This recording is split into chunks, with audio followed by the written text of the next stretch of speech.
Hello and welcome. Welcome to the new moon in Aquarius, which is also a solar eclipse. This event is exact on February 17th, 2026 at 4:01 a.m. Pacific time. We have the sun and the moon together at 28 degrees Aquarius, the anaretic degree. A final culminating degree that carries a sense of both intensity as well as completion. And I mentioned this new moon is also a solar eclipse. And, you know, this it's worth saying, it's obvious that solar eclipses are not simply new moons. They're thresholds.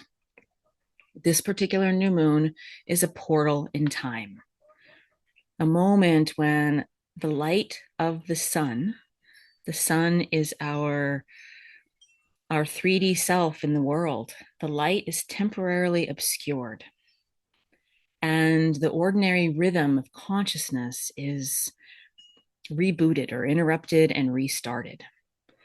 And symbolically, eclipses remind us that life is always moving beneath the surface, that even when we cannot see clearly, that transformation is indeed unfolding. And while new moons are already beginnings, they are seeding times. Eclipses on a new moon amplify that beginning by millions. They accelerate change, they realign trajectories. The solar eclipse has the potential to reveal what has been hidden. And it's the potential to usher us into a new chapter. But we're being ushered into a new chapter before we might fully understand in our thinking mind what's happening. This is why eclipses are called portals. I like to say they lift us up and out of linear time and space. They can eclipse seasons, and this is the beginning of our eclipse season right here with this new moon. This is the beginning of our first of two eclipse seasons in 2026, but eclipse seasons can feel surreal. They maybe, there's a sense of this above and beyond linear time and space fate. And maybe there's this emotional intelligence, intuitively, spidey senses are up. And, because eclipses lift us up and out of linear space and time, events can unfold quickly. Inner realizations may arrive without any kind of warning. And certain timelines may close while new ones may open. And yet, it's worth noting that eclipses are not meant to be forced in general. And this eclipse is coming off the heels of just 3 days earlier, we had Saturn moving into Aries. And, the theme there was about being a part of this transformation, but again, not forcing it. So this eclipse is re-amplifying that theme. Separate, they're both saying that, but together, so close, they're really wanting to put an exclamation point on this point. This is not a moment to over control. This is not a moment to over manifest as if to rush. This is a moment to listen, to surrender to the larger intelligence of the universe, and to trust that if we experience something being rearranged, this is not punishment, this is invitation. And this solar eclipse is literally the cosmos whispering to us that something new is being born. And that while this is a threshold moment, it's not just us standing alone, stepping through this doorway. We are being guided. So I'll get to the astrology next, but I just kind of wanted to say, this eclipse is inviting us to soften our urgency and to let this be a sacred beginning and to be with it in the unfolding in time. So we have both the sun and the moon in Aquarius. And Aquarius is reminding us that this threshold moment is not only personal, it is collective and it is evolutionary. It's about the future that we are co creating, but really the future that we are being ushered toward and the inner freedom required to meet it. So let's just take a breath here and take that in. We're standing at the edge of something amazing. And this eclipse takes place not only in the sign of Aquarius, but at the anaretic degree of Aquarius, which is often seen as a culminating degree. You know, anaretic degrees carry the feeling of something reaching its final expression. Anaretic degrees can also show the shadow of the sign. And, you know, Aquarius is the sign of collective consciousness, future oriented vision. Aquarius is fixed masculine fire. Reminder, it's ruled by Uranus. So, you know, there's this also energy of liberation and liberation with themes for the collective, with themes of social systems. And really, it's Aquarius is inviting us to awaken beyond our personal self. So at the shadow, there's this ability to see where we and our collective is some aspects might not be willing to meet the collective, and that's going to become apparent. And on a personal level, you know, this culmination of Aquarius is also the theme that I think is more relevant for us here is, you know, what is ending in the way we relate to the collective? What is completing in the way we understand community, belonging, and purpose? And also, you know, what future is beckoning us? And if we are feeling called, we also might right now with the solar eclipse have some realizations about some inner attachments that are ready to be released so that we can step through this threshold moment.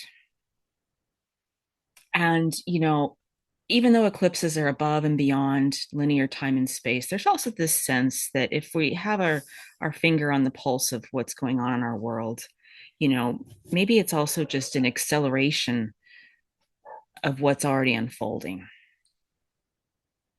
And it's, you know, it's a revelation, but it's also, you know, eclipses reveal, they remove, they realign.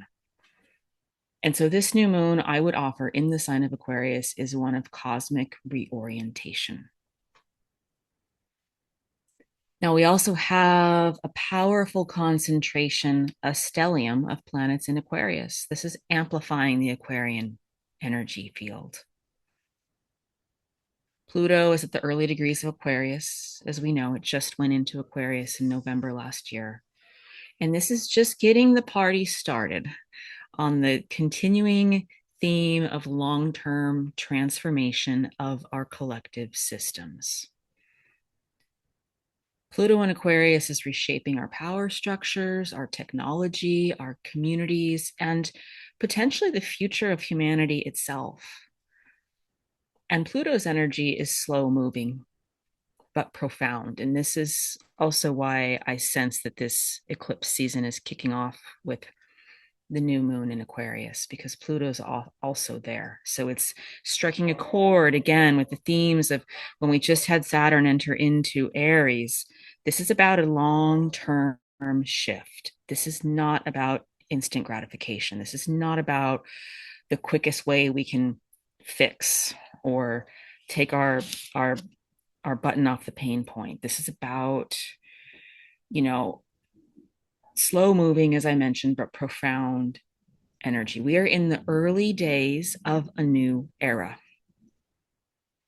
And I've mentioned in previous podcasts, I'm going to just lightly gloss over it here. If you want more information, drop me a note. But, you know, all the outer planets changing signs are pinging on three really profound events: the Revolutionary War for the United States, the Civil War for the United States, and World War II.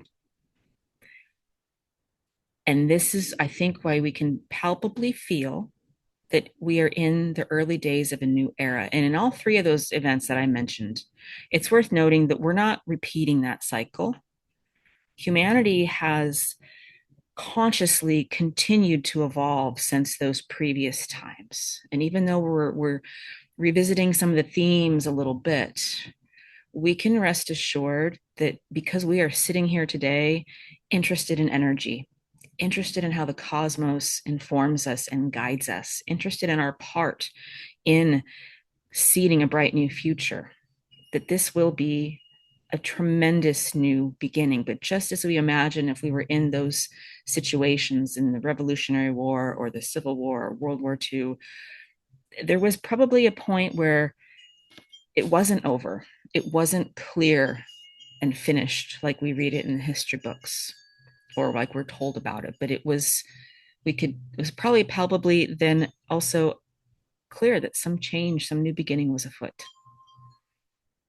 So it's also worth noting here that we also have Mars and Vesta conjunct at 19 degrees Aquarius.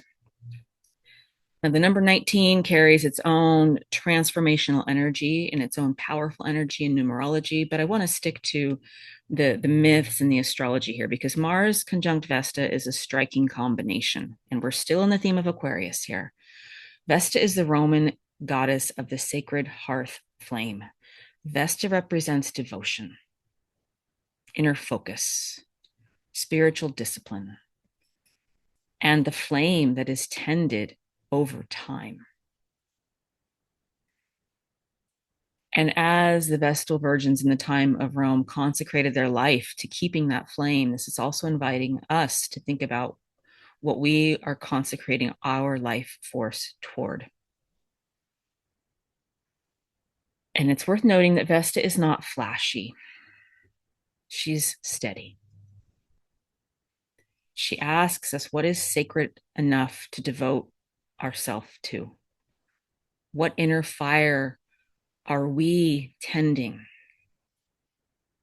quietly, faithfully, even when no one is watching?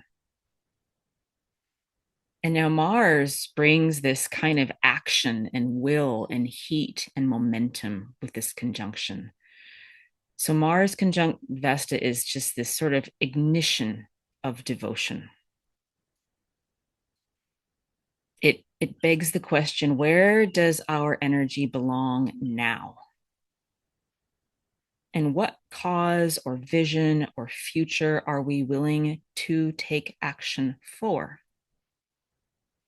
Now, in Aquarius, this becomes about the collective. This is not only personal, it is alignment with something larger. And I'll repeat again, this is unfolding over a larger time trajectory. This is disciplined future building. This is the consecration of our will to harness the power of our consciousness here and now in this world in which we live. We also have Mars in Vesta, that conjunction in Aquarius, squaring Uranus and Algol at the anaretic degrees of Taurus.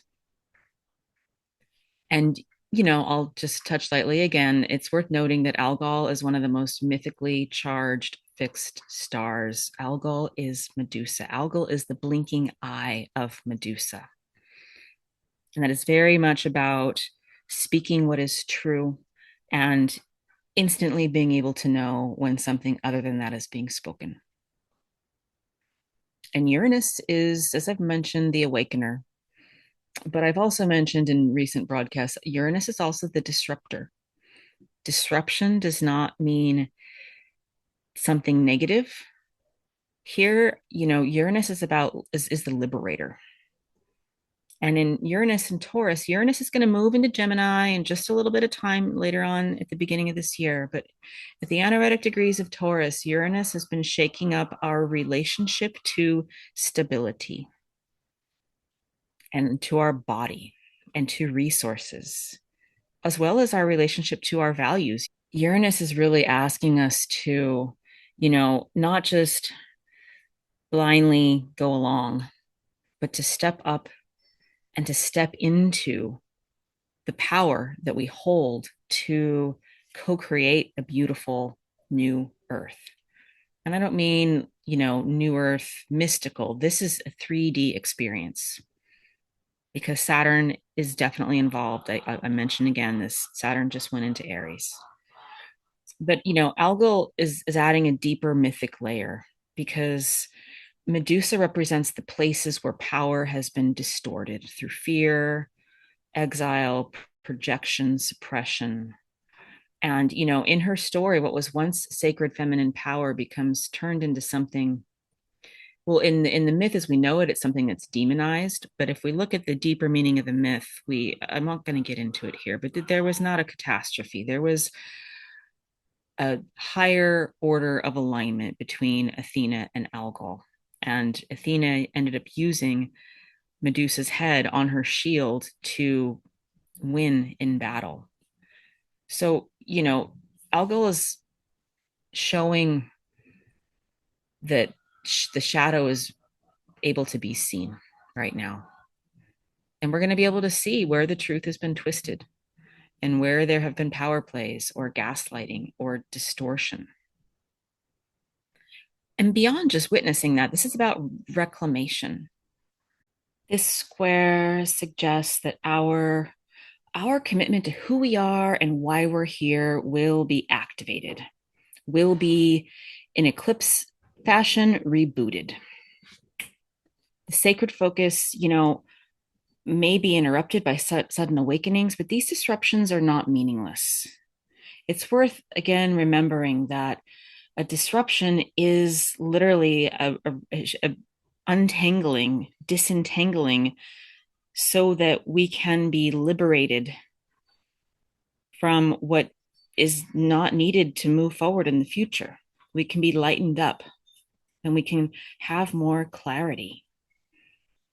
Now, we still have the minor triangle between Uranus, Pluto, and Jupiter and Neptune. And, Uranus is a supportive part of that minor triangle. Just because the word is minor does not mean it's anything less than a grand trine. It's a really supportive, flowing aspect.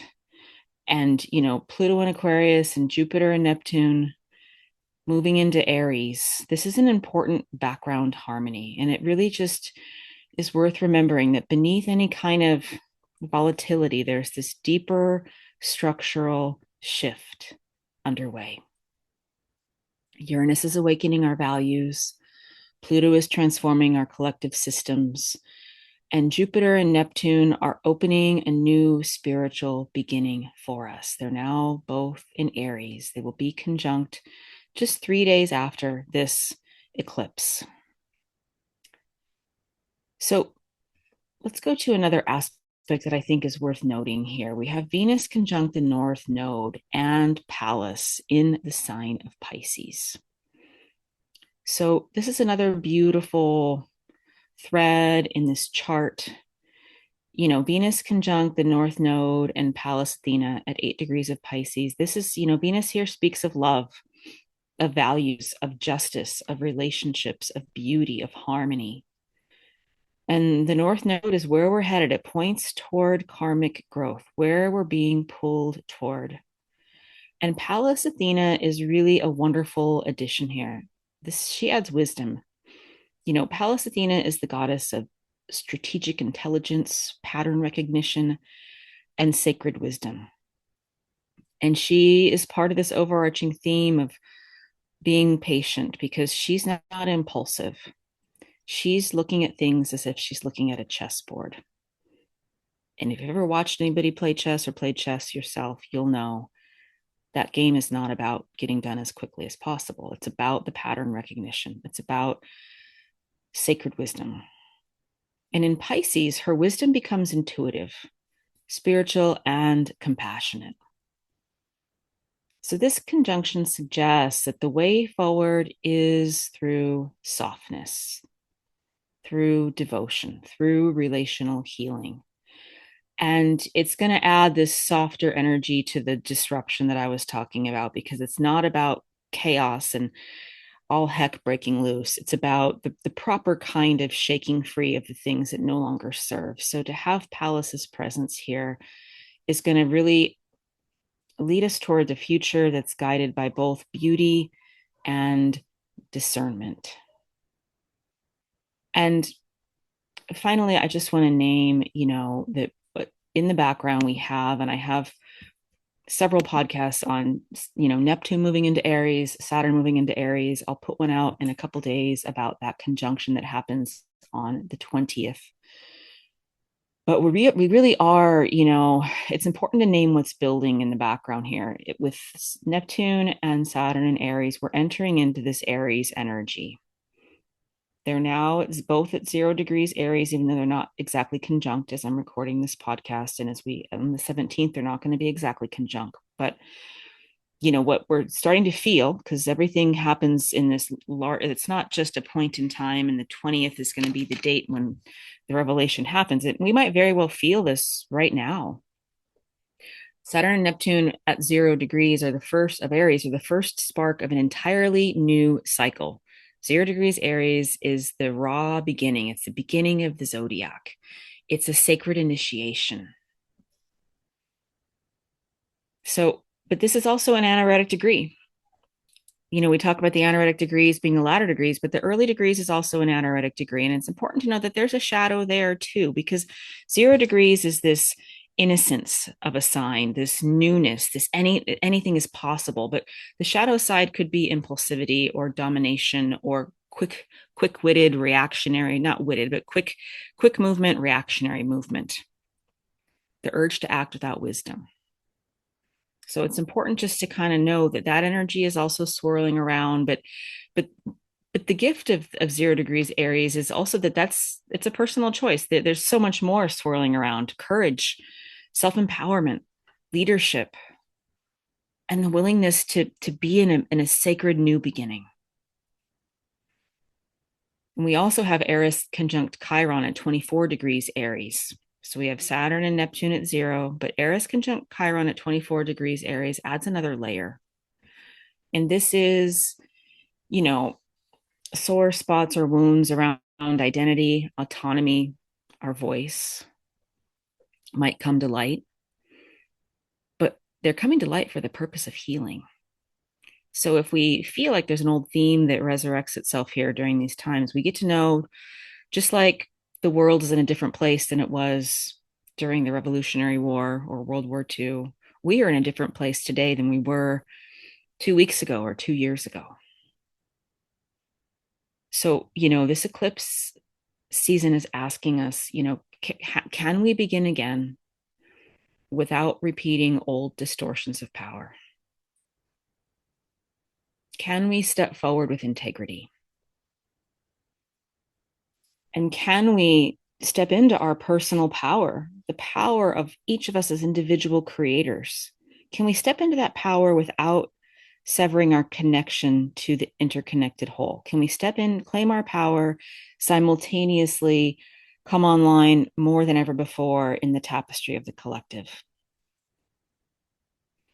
So before we get to meditation, I would offer that the solar eclipse is a portal. It's a threshold into a new vibrational state.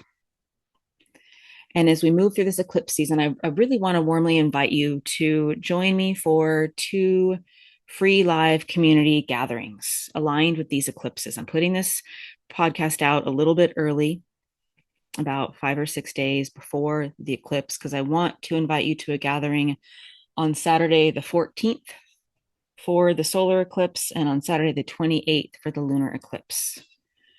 And this is going to help. I'm going to be helping us move deeper into understanding the energy that is present, understanding how this affects us individually as well as collectively. So this is going to be 2 free gatherings that are a space for astrology, ritual, herbal correspondences, meditation, and grounded spiritual integration.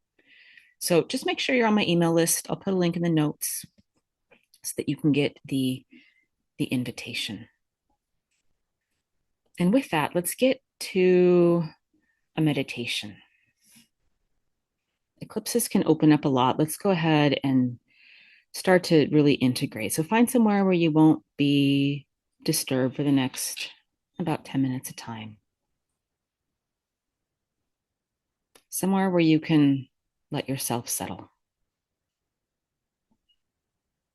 And if you'd like to, you can close your eyes and just begin by taking a slow, easy inhale. Breathe in through your nose.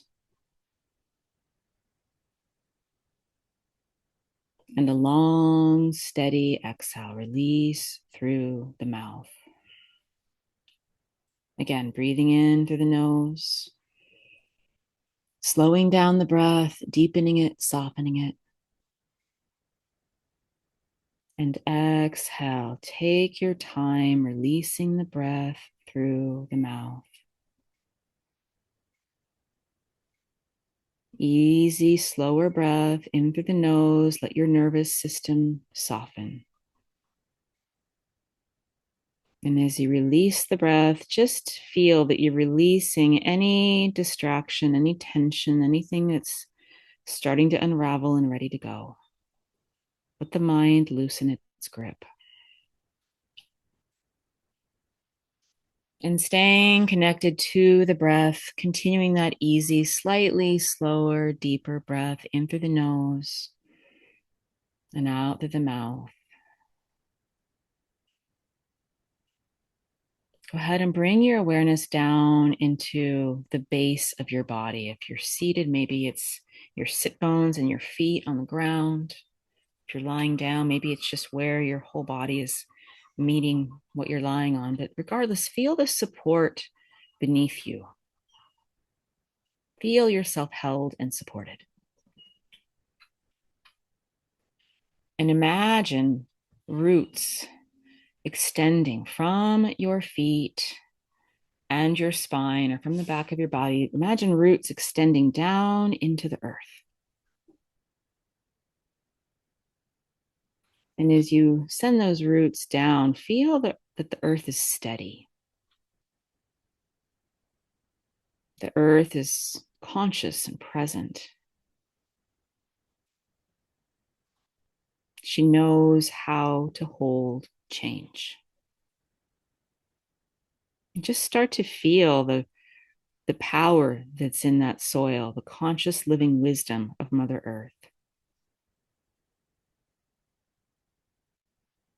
And with each breath, feel yourself becoming anchored. Eclipses are portals, but grounding keeps us steady and safe within them. And just take a nice deep breath in through the nose. Release the breath through the mouth.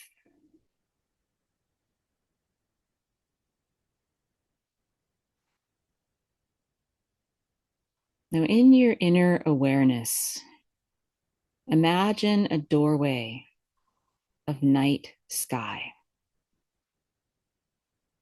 a quiet, celestial threshold. This doorway is maybe within you or right in front of you. This is the eclipse. And as you're meeting this doorway that shows you the night sky, this is not something to fear. This is something to respect and to honor. This is a moment of sacred recalibration. And as you're meeting this cosmic doorway, know that you do not need to push yourself through. You're simply standing at the edge, witnessing. Let yourself feel the sacredness of not having everything sorted out, of not knowing. And as you meet this cosmic threshold, let yourself rest in the mystery.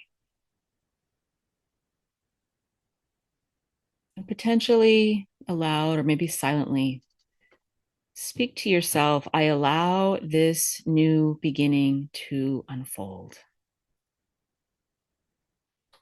I allow this new beginning to unfold.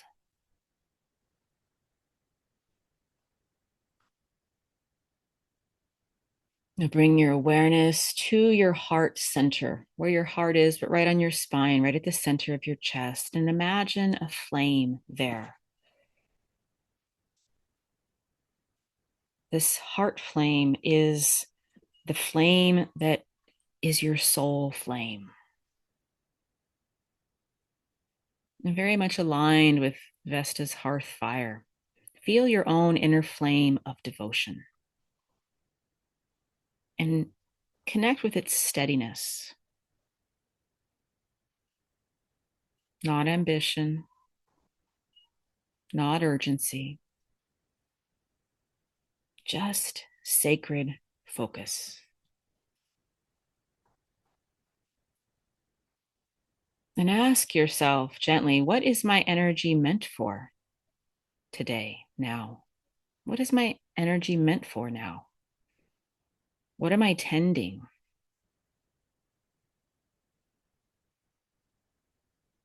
What future is asking for my care?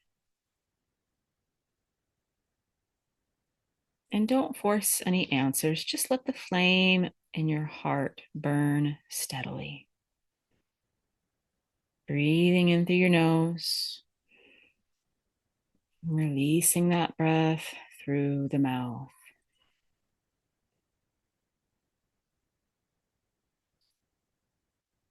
And now begin to expand your awareness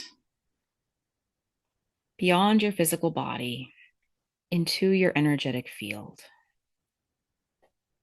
You might notice how far out your field extends at this particular moment in time. You can imagine an oval, toroidal shaped field around your body.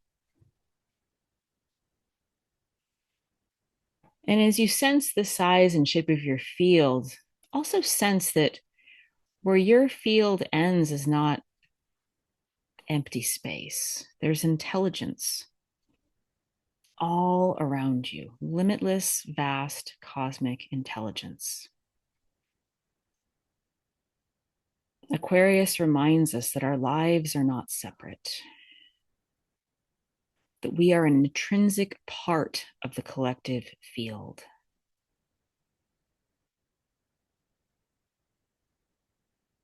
And again, imagine the future as that vast open night sky,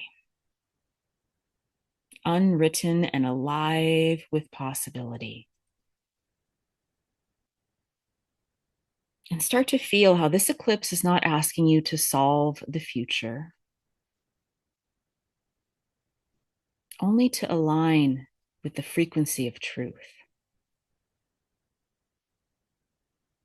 That's what we're being invited to do, to align with the frequency of truth. And maybe you can silently or aloud affirm, if it resonates for you, I release what is outdated. I release what is outdated.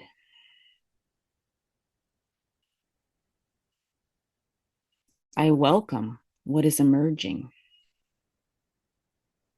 I welcome what is emerging.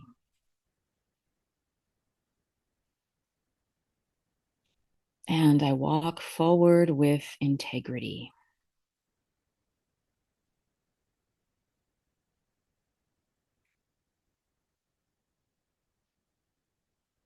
And now, still connected to your field and to the vast expanse of the collective field and to the flame within your heart.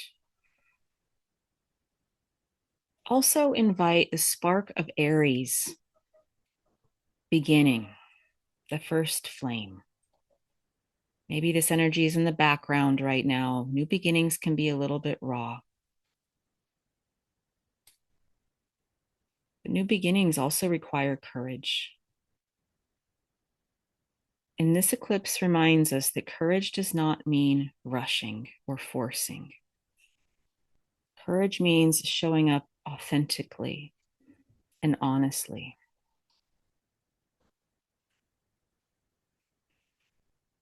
To allow ourselves to embody both strength and softness. To allow ourselves to begin again with wisdom. To choose empowerment over distortion. And to choose truth.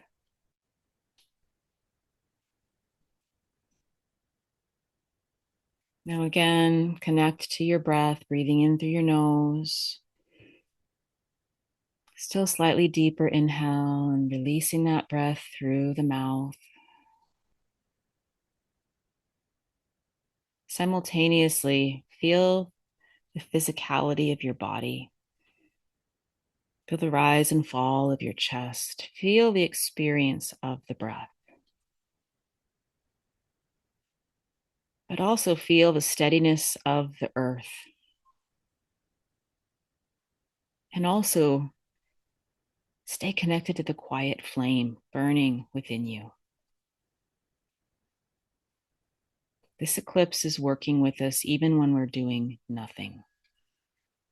And it invites us to trust the unfolding.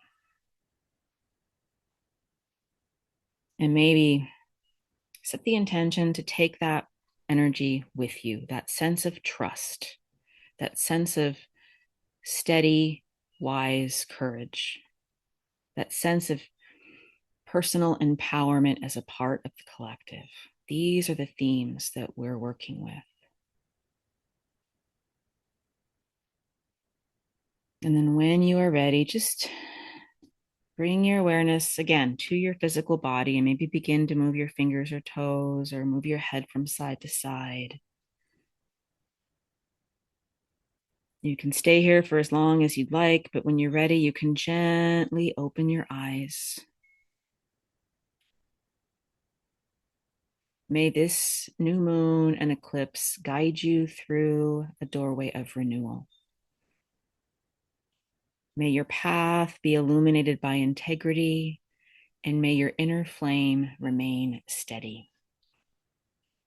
I'm super, super grateful for you. I'm grateful for the thousands and thousands of people and all the hundreds of countries that are co-creating this web of light.